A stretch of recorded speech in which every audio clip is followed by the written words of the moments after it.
ಅಫಜಲಪುರ ತಾಲೂಕಿನ ಕರಜಗಿ ಗ್ರಾಮದಲ್ಲಿ ಆದಿಶಕ್ತಿ ಅಂಬಾಭವಾನಿ ನವರಾತ್ರಿ ಉತ್ಸವದ ಅಂಗವಾಗಿ ಆದಿಶಕ್ತಿ ದೇವಸ್ಥಾನ ಕಮಿಟಿ ವತಿಯಿಂದ ದೇವಸ್ಥಾನದಲ್ಲಿ ಮಂಗಳವಾರ ಹಮ್ಮಿಕೊಂಡಿದ್ದ ಮುತ್ತೈದೆಯರಿಗೆ ಉಡಿ ತುಂಬುವ ಕಾರ್ಯಕ್ರಮವು ಸತತವಾಗಿ 27 ವರ್ಷ ಈ ಕಾರ್ಯಕ್ರಮವನ್ನು ಅದ್ದೂರಿಯಾಗಿ ನೆರವೇರಿಸಿದರು. ದೇವಿ ಮೂರ್ತಿಗೆ ವಿವಿಧ ಹೂವಿನ ಅಲಂಕಾರವನ್ನ ಮಾಡಲಾಗುತ್ತಿದೆ. ಮಂಗಳವಾರ ಆದಿಶಕ್ತಿ ಮೂರ್ತಿಗೆ ವಿಶೇಷವಾಗಿ ಸಿಂಗರಿಸಿ ಪೂಜೆ ಸಲ್ಲಿಸಿ ಮುತ್ತೈದೆಯರಿಗೆ ಉಡಿ ತುಂಬಲಾಯಿತು. ಶ್ರೀ ಆದಿಶಕ್ತಿ ದೇವಸ್ಥಾನ ಕಮಿಟಿ ವತಿಯಿಂದ ನವರಾತ್ರಿ ಉತ್ಸವದ ನಿಮಿತ್ತವಾಗಿ 9 ದಿನಗಳ ಕಾಲ ವಿವಿಧ ಸಾಂಸ್ಕೃತಿಕ ಕಾರ್ಯಕ್ರಮಗಳನ್ನು ಹಮ್ಮಿಕೊಳ್ಳಲಾಯಿತು. ಪ್ರಸಾದದ ವ್ಯವಸ್ಥೆಯನ್ನು ಮಾಡಲಾಯಿತು. ಈ ಸಂದರ್ಭದಲ್ಲಿ ಆದಿಶಕ್ತಿ ಕಮಿಟಿ ಅಧ್ಯಕ್ಷರು, ಉಪಾಧ್ಯಕ್ಷರು, ಸದಸ್ಯರು, ಹಲವು ಹಿರಿಯ ಮುಖಂಡರು, ಯುವ ಮುಖಂಡರು, ಕಾರ್ಯಕರ್ತರು ಉಪಸ್ಥಿತರಿದ್ದರು. ಸೈಫನ್ಮುಲ್ಲಾ, ಜೆಕೆ ನ್ಯೂಸ್ ಕನ್ನಡ, ಅಫಜಲಪುರ. ಆಗಬೇಕಾಗಿತ್ತು ಅಂದ್ರೆ ಇದೇ ಪತಿವ್ರತ ಧರ್ಮದ ಸ್ತ್ರೀಯ ನತ್ತಿನಿಂದ. ಇದು ಒಂದು ಕಾರಣ.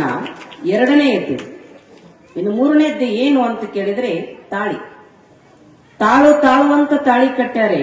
ಎಲ್ಲಿ ತನಕ ತಾಳಬೇಕು? ಕುತ್ತಿಗೆಗೆ ಬರೋ ತನಕ ತಾಳಬೇಕು. ಇವು ಸಾಮಾನ್ಯ ಎಲ್ಲರೂ ಹೇಳೋದೆ, ವಿಶೇಷ ಸಂದರ್ಭದಾಗ ಹೇಳಾಕತ್ತೀವಿ. ಕುತ್ತಿಗೆಗೆ ಬರೋ ತರ ತಾಳು ಅಂತ ಮೂರನೇದ್ದು. ಇನ್ನು ನಾಲ್ಕನೆಯದ್ದು, ಹಸಿರು ಬಳೆನೆ ಯಾಕೆ ಹಾಕ್ತಾರೆ? ನಿಮ್ಮ ಜೀವನ ಹಚ್ಚು ಹಸಿರಾಗಿರಲಿ, ನಿಮ್ಮ ಜೀವನ ಯಾವತ್ತೂ ಕೂಡ ಕುಂದು ಒಡೆಯದಿರಲಿ, ಜೀವನ ಹಚ್ಚು ಹಸಿರಾಗಿ ಜೀವನವನ್ನ ಮಾಡು ತಾಯಿ ಅಂತ ತಿಳ್ಕೊಂಡು ಆ ಹಸಿರು ಬಳೆಯ ಸಂಕೇತವನ್ನ ತೊಡಸ್ತಾರೆ. ಇನ್ನ ಐದನೆಯದ್ದು ಕಾಲುಂಗುರ. ಇದು ಬಹಳ ವಿಶೇಷವಾದ ಅರ್ಥ. ಕಾಲುಂಗುರವನ್ನ ಯಾಕೆ ತೊಡಸ್ತಾರೆ? ಕಾಲಲ್ಲೇ ಯಾಕೆ ತೊಡಸ್ತಾರೆ? ನೀನ ಕೊಟ್ಟ ಮನೆಗೆ ಕಾಲೂರಿ ನಿಲ್ಲು. ಟಿಕಿಟಿಕ್ ಜಗಳಾಡಿ ಮನೆಗೆ ಬರಬೇಡ, ತವ್ರ ಮನೆಗೆ ಬರಬೇಡ. ಕುಡಕ ಇರಲಿ, ಕೆಡಕ ಇರಲಿ, ಬೇಕಾದ ಇರಲಿ, ಗಂಡನ ಜೊತೆಗೆ ಜೀವನವನ್ನ ಸಮಬಾಳ್ವೆಯನ್ನ ನಡೆಸು.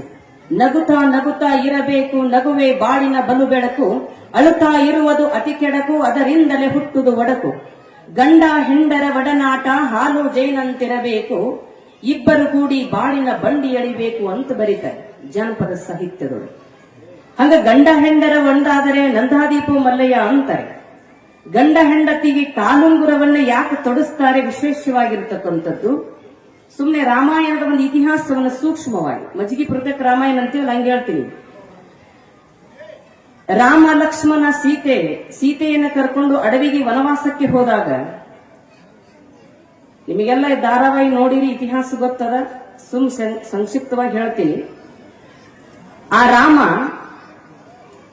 ಸೀತೆಯ ಸಲುವಾಗಿ ಚಿಗುರೆಯನ್ನ ತರಲಿಕ್ಕೆ ಹೋದಂತ ಸಂದರ್ಭದಲ್ಲಿ ಲಕ್ಷ್ಮಣ ನೀನು ಹೋಗುವಂತ ಸೀತೆ ಹೇಳಿದಾಗ, ಇಲ್ಲ ನಿಮ್ಮನ್ನ ನೋಡ್ಕೊಂತ ಇರಬೇಕು ಅಂತ ಅಣ್ಣನ ಆಜ್ಞೆ ಇದೆ, ಇಲ್ಲೇ ಇರ್ತೀನಿ ಅಂತ ಲಕ್ಷ್ಮಣ ಹೇಳಿದ.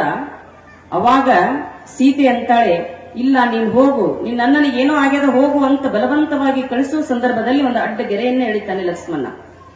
ಗೆರೆಯನ್ನ ಎಳೆದಾಗ ರಾವಣ ಮಾರುವೇಷದಲ್ಲಿ ಬಂದು ಸೀತೆಯನ್ನು ಅಪಹರಿಸಿಕೊಂಡು ಮುತ್ತೈದೆ ಅಂತ ತಿಳ್ಕೊಂಡು ನಿಮ್ಮನ್ನ ಹಾಡಿ ಹೊಗಳಿ ಕೊಂಡಾಡಬೇಕಾಗಿತ್ತು ಅಂದ್ರೆ ಇದು ಯಾರಿಂದ ಸಾಧ್ಯ?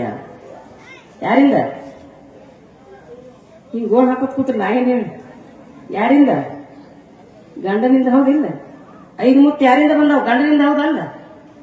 ಮತ್ ಗಂಡನಿಂದ ಬಂದಾವ್, ಉಡಿ ತುಂಬಿಕೊಂಡಿರಿ, ಅಪ್ಪವ್ರು ಕೇಳಿಲ್ಲ, ನಾರ ಕೇಳ್ಬೇಕಲ್ಲ, ಗಂಡನ ಹೆಸರು ಹೇಳಿಲ್ಲ ನೀವು. ನಾನು ನೋಡಿದೆ ಅಪ್ಪವ್ರು ಮೈಕ್ ಕೊಡ್ತಾರಂತ ಕಾದೆ, ಕೊಡ್ಲಿಲ್ಲ. ಅವರು ವಿಚಾರ ಮಾಡ್ಯಾರ, ಬಹಳ ತಗ್ಯದ, ಇನ್ನು ಒಬ್ಬೊಬ್ಬರಿಗೆ ಮೈಕ್ ಕೊಟ್ರೆ ಇಟ್ಟು ಮಂದಿ ಅದಿರಿ, ಬಹಳ ತಕ್ಕದಂತ ತಿಳ್ಕೊಂಡು ನಮ್ಮ ಮ್ಯಾಗಿನ ಕಳಕಳಿಯಿಂದ ನಿಮ್ಗೆ ಹೆಸರು ಹೇಳಕ್ ಬಿಟ್ಟಿಲ್ಲ. ಹಂಗ ಒಂದ್ ಊರ ಹೆಸರು ಹೇಳಿದ್ರು. ಒಬ್ಬಕ್ಕೆ ಹೇಳಿದ್ದು, ಬದಾಮಿ ಬನಶಂಕರಿಗಿರುವುದು ವಜ್ರದ ಲತ್ತು, ನನ್ನವರಿಗೆ ಉಣಿಸುವೆ ಅಮೃತದ ತುತ್ತು. ನೀವು ಟಿಮ್ ನೀವು ಹಾಕೋರಿ. ಎರಡನೇದಕ್ಕೆ ಹೇಳಿದ್ದು, ಹುಬ್ಬಳ್ಳಿಯಾಗಿರೋದು ಹೂವಿನ ಬುಟ್ಟಿ, ಧಾರವಾಡದಲ್ಲಿರೋದು ದ್ರಾಕ್ಷಿ ಪುಟ್ಟಿ, ನನ್ನ ಗಂಡನ ತುಟಿ ಮೇಲಿರೋ ಪಾಣಪಟ್ಟಿ. ಮೂರನೇದಕ್ಕೆ ಹೇಳಿದ್ದು, ಬಡತನವಿರಲಿ ಭಾಗ್ಯತನವಿರಲಿ, ನನ್ನ ಗಂಡ ಕಟ್ಟಿದ್ದು ತಾಳಿ ಕಡಿತನಕವಿರಲಿ. ನಾಲ್ಕನೇದಕ್ಕೆ ಶಾಂತವತ್ತು ಬಂದಿದ್ದು, ಗಂಡನ ಕೂಡ ಜಗಳಾಡಿ ಬಂದಿದ್ದ. ಅವ ಗಂಡ ಹೊಡೆದೇ ಕಳಿಸಿದ್ದ. ಗಂಡ ಹೊಡೆದ್ರ ಇದ್ರ ಚಂದ ಮಾಡ್ಲಿ, ಚೌಡಿ ಆಗಿರ್ಲಿ, ಏಸು ಜನ್ಮಕ್ಕೆ ಜೋಡಾಗಿ ಕೂತಿತ್ತು, ಇದು ನನಗಾಗಿ ಹೊಡೆದಿಟ್ಟಾಳ ನೀವು ರವ್ವ, 1 2 ಲಟಿಗೆ ಮುರಿತ ಬೇಯ್ತಾ ಆಕೆನೂ ಬಡಸ್ಕೊಂಡು ಬಂದಿದ್ದು, ಸಿಟ್ಟು ಬಂದಿತ್ತು. ಅಂತದ್ರೊಳಗೆ ಅವ್ನ ಹೆಸರು ಹೇಳಂದ್ರೆ ಆಕೆ ಹೆಂಗ್ ಹೇಳ್ತಾಳ? ಶಾಂತ. ಇಲ್ಲಿ ಯಾರ ಶಾಂತ ಇದ ತಿಳ್ಕೊಬೇಡ. ಇವ್ರ ತಾಯಿನ ಬಿಡ್ಲಿಲ್ಲ. ಬಹಳ ಉಪ್ಪದ ಹಚ್ಚಿದಾಗ ಅಕ್ಕಿ ಹೇಳಿದ್ಲು, ಹೇಳ್ತೀನಿ ಕೇಳ್ರಂದ್. ಬಹಳ ಕೇಳಂಗಾಗ್ಯದಲ್ಲ ನನ್ನ ಗಂಡನ ಹೆಸರು, ಹೇಳ್ತೀನಿ ಕೇಳಂದ್. ಅಮಾಸಿ ಕತ್ಲಿ ಜೋಳ ಬಿತ್ಲಿ ನನ್ನ ಗಂಡನ ಹೆಸರು ಕೇಳಿದವ್ರು ಹೆಣ ಎತ್ಲಿ ಅಂದ